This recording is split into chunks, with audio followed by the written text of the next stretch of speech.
What up, everyone? Today we're going to take a look at Pinckney's Treaty, which, if you want to kind of think about it, it's the We Love Spain Treaty because, an important point to keep in mind, this treaty was a major diplomatic success for the United States. And keep in mind, this is a time when the United States is not having much success in international affairs. We have the French Revolution drama taking place, causing all sorts of problems with neutrality. We have Jay's Treaty, which, for those of you in the cheap seats, kind of just real the basics. Jay's treaty with England was a very unpopular treaty, and Pinckney's treaty in 1795 with Spain is going to be a very popular treaty.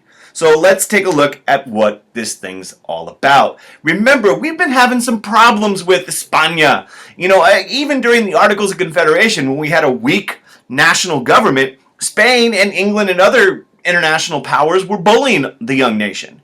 And Spain did so by cutting off access and use of the Mississippi River and would not allow the United States to deposit crops in New Orleans. And this is a huge problem because the Mississippi River is basically the highway for trade, and especially for farmers out west. There also was a problem with disputes over the boundaries between the U.S. and Florida. The Treaty of Paris, really, there was a disagreement between Spain and the U.S. about what the proper boundaries were between the U.S. and Florida. So you have all these kind of problems that had been lingering throughout the 1780s into the 1790s. Now, when we negotiate the treaty with England in 1794, Spain gets a little worried because we're talking to their arch nemesis, one of their rivals in Europe.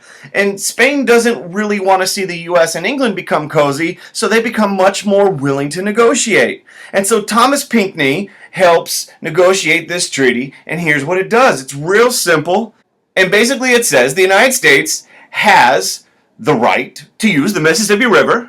We have the right to deposit goods in the port of New Orleans without having to pay any duty. And the boundary between the U.S. and Spanish Florida was going to be settled at the 31st parallel.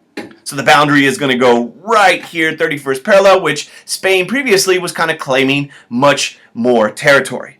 So this treaty solves a whole bunch of problems. It's a huge diplomatic success, and it's one of the real kind of victories for foreign policy under George Washington, and we're feeling really awesome.